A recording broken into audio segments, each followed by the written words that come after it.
জানিয়ে দেব এই মুহূর্তে হাতে পাওয়া সর্বশেষ গুরুত্বপূর্ণ আপডেট আন্তর্জাতিক সংবাদ। শুরুতেই থাকছে হরমুজ প্রণালী রুট নিয়ে ওমানের সঙ্গে ইরানের সমঝোতা। কৌশলগতভাবে গুরুত্বপূর্ণ হরমুজ প্রণালীতে জাহাজ চলাচলের জন্য নতুন নৌপথের মানচিত্র নিয়ে ওমানের সঙ্গে সমঝোতায় পৌঁছেছে ইরান। এবারে জানাবো ৩ ইরানি বৈমানিক আটক অস্বীকার করল কাতার। ইরানের ৩ বৈমানিককে কাতার গোপনে আটক করে রেখেছে। তেহরানের এমন দাবি সরাসরি প্রত্যাখ্যান করেছে দোহা। কাতারের পক্ষ থেকে স্পষ্টভাবে জানিয়ে দেওয়া হয়েছে তাদের হেফাজতে ইরানের কোনো জীবিত বৈমানিক অবশিষ্টই নেই। জানাবো যুক্তরাষ্ট্রের সঙ্গে আলোচনা পুনরায় শুরু হবে কিনা সিদ্ধান্ত নেয়নি ইরান। একথা জানিয়েছেন দেশটির পররাষ্ট্রমন্ত্রী আব্বাস আরাকচি। এদিকে ইরান যুদ্ধে ব্যস্ত যুক্তরাষ্ট্র এশিয়া ছাড়ছে শেষ বিমানবাহী রণতরী। ইরানের সঙ্গে চলমান যুদ্ধে যুক্তরাষ্ট্রের বিমানবাহী রণতরীগুলোর উপর চাপ বাড়ছে। এরই মধ্যে এশিয়া প্রশান্ত মহাসাগরীয় অঞ্চল থেকে যুক্তরাষ্ট্রের সর্বশেষ বিমানবাহী রণতরীও সরিয়ে নেওয়া হচ্ছে। ফলে পশ্চিম প্রশান্ত মহাসাগরীয় অঞ্চলে আপাতত কোনো মার্কিন বিমানবাহী রণতরী দেখা যাবে না। এবারে জানাবো পাকিস্তানের নিরাপত্তা বাহিনীর অভিযানে 10 সন্ত্রাসী নিহত। পাকিস্তানের বেলুচিস্তানের খুজদার জেলার সুরপারুত এলাকায় নিরাপত্তা বাহিনীর অভিযানে 10 সন্ত্রাসী নিহত হয়েছে। এ সময় আহত হয়েছে আরও বেশ কয়েকজন। এবং সর্বশেষ জানাবো যুদ্ধবিরতি নিয়ে আলোচনা করতে মিশরে যাচ্ছেন হামাস প্রধান। গাজায় যুদ্ধবিরতি নিয়ে আলোচনার জন্য মিশরের রাজধানী কায়রো যাচ্ছেন ফিলিস্তিনি প্রতিরোধ আন্দোলন হামাসের রাজনৈতিক নেতা ও প্রধান আলোচক খলিল আল হাইয়া। এতক্ষণ শুনছিলেন সংবাদ শিরোনাম, এবার থাকছে পুরো সংবাদ। দর্শক, অনুরোধ থাকবে ভিডিওতে একটি লাইক দিন, কমেন্টস করে জানিয়ে দিন এই ভিডিওটি আপনি কোন জেলা থেকে দেখছেন এবং শুনছেন। হরমুজ প্রণালী রুট নিয়ে ওমানের সঙ্গে ইরানের সমঝোতা। কৌশলগতভাবে গুরুত্বপূর্ণ হরমুজ প্রণালীতে জাহাজ চলাচলের জন্য নতুন নৌপথের মানচিত্র নিয়ে ওমানের সঙ্গে সমঝোতায় পৌঁছেছে ইরান। ইরানের পররাষ্ট্র মন্ত্রণালয়ের মুখপাত্র ইসমাইল বাঘাই শনিবার এ তথ্য নিশ্চিত করেছেন। শনিবার তুর্কি বার্তা সংস্থা আনাদোলু এ খবর প্রকাশ করেছে।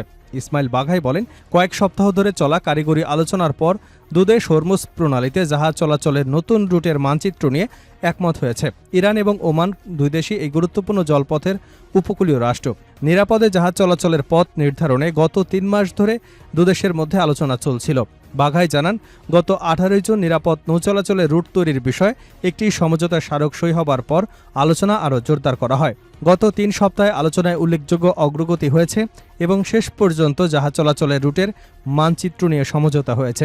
এই পরিকল্পনা তৈরিতে ইরানের পররাষ্ট্র মন্ত্রণালয়ের নেতৃত্বে প্রতিরক্ষা, নিরাপত্তা ও পরিবেশ বিষয়ক কর্তৃপক্ষ অংশ নিয়েছে। তবে এখনও কিছু বিষয় নিয়ে দুদেশের আলোচনা চলছে। এর মধ্যে তেহরান এবং মাস্কাট থেকে প্রকাশ করবার জন্য একটি যৌথ বিবৃতির বিষয় রয়েছে। প্রক্রিয়াটি চূড়ান্ত না হওয়া পর্যন্ত দুদেশের মধ্যে আলোচনা চলবে বলে জানান বাঘাই। ইরানের এই মুখপাত্র জোর দিয়ে বলেন, এটি ইরান এবং ওমানের মধ্যে একটি স্বাধীন সমঝোতা। এর মূল লক্ষ্য হল হরমুজ প্রণালীতে জাহাজে নিরাপদ চলাচল নিশ্চিত করা এবং একই সঙ্গে দুদেশের সার্বভৌমত্ব বজায় রাখা। তবে হরমুজ প্রণালীতে স্বাভাবিক বাণিজ্যিক জাহাজ চলাচল পুরোপুরি ফিরিয়ে আনার বিষয়টি এখনও যুক্তরাষ্ট্রের পদক্ষেপের উপর নির্ভর করছে। বাঘাইয়ের দাবি, যুক্তরাষ্ট্রের অবৈধ কর্মকাণ্ড, সামরিক হুমকি এবং নৌ অবরোধ বন্ধ করতে হবে। পাশাপাশি গত 2 মাসে যুক্তরাষ্ট্রের প্রতিশ্রুতি ভঙ্গের জন্য ক্ষতিপূরণও দিতে হবে।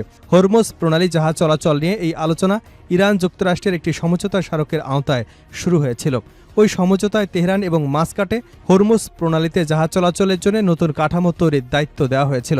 তবে ইরান বরাবর বলে আসছে, জলপথটি পুরোপুরি স্বাভাবিক করবার সিদ্ধান্ত যুক্তরাষ্ট্রকে তাদের প্রতিশ্রুতি পূরণ করবার উপর নির্ভর করছে। 3 ইরানি বৈমানিক আটক অস্বীকার করল কাতার। ইরানের 3 বৈমানিককে কাতার গোপনে আটক করে রেখেছে। তেহরানের এমন দাবি সরাসরি প্রত্যাখ্যান করেছে দোহা। কাতারের পক্ষ থেকে স্পষ্টভাবে জানিয়ে দেওয়া হয়েছে তাদের হেফাজতে ইরানের কোনো জীবিত বৈমানিক নেই। আল জাজিরার প্রতিবেদনে বলা হয়েছে, কাতারের পররাষ্ট্র মন্ত্রণালয়ের মুখপাত্র মাজিদ আল আনসারি ইরানি কর্মকর্তাদের এমন বক্তব্যে বিস্ময় প্রকাশ করেছেন। তিনি বলেন, কাতারি বাহিনী কোনো ইরানি বৈমানিককে বন্দী করেনি। এর আগে ইরানের পক্ষ থেকে দাবি করা হয়, সাম্প্রতিক সামরিক সংঘাতের সময় 2টি যুদ্ধবিমান ভূপাতিত হবার পর 3 বৈমানিককে জীবিত আটক করে কাতার। ইরানের ফার্স বার্তা সংস্থার প্রতিবেদনে বলা হয়, দেশটির সশস্ত্র বাহিনীর জেনারেল মোহাম্মদ বাকের জাদে আন্তর্জাতিক রেড ক্রস কমিটির কাছে পাঠানো এক চিঠিতে এই অভিযোগ করেন। চিঠিতে দাবি করা হয়, গত মার্চে 2টি সুখোই 24 যুদ্ধবিমান বিধ্বস্ত হবার পর জাওয়াদ সালেহি, আব্দুল মাজেদ দাশতিয়ান ও ইমরান বেরাবশিয়ানকে জীবিত অবস্থায় আটক করা হয়।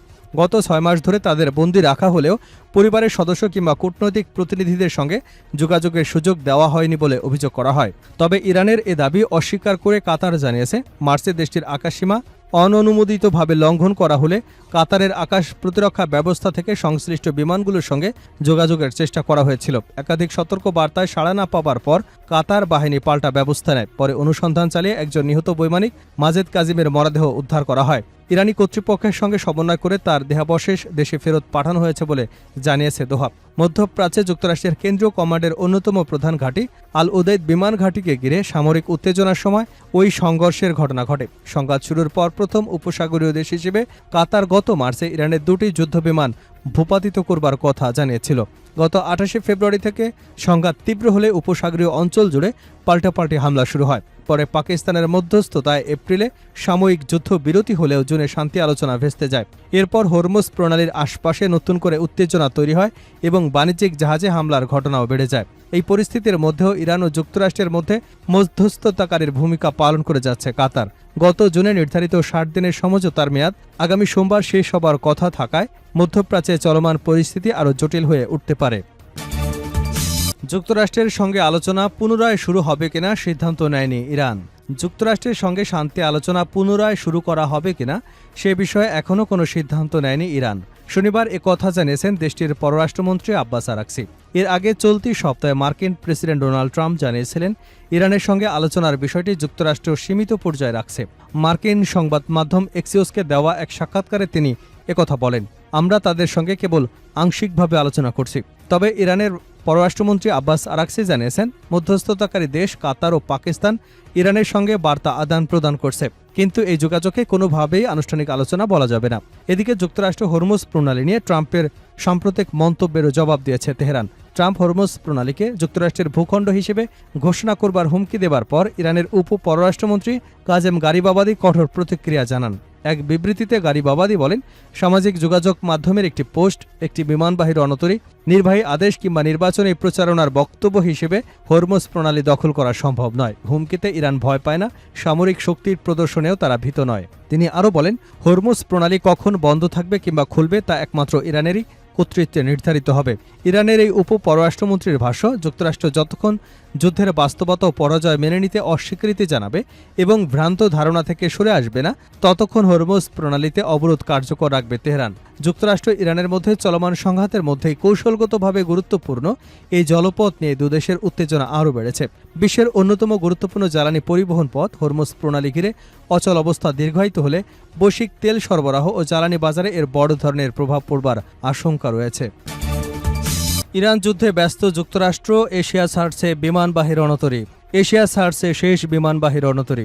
ইরানের সঙ্গে চলমান যুদ্ধে যুক্তরাষ্ট্রের বিমানবাহী রণতরীগুলোর উপর চাপ বাড়ছে।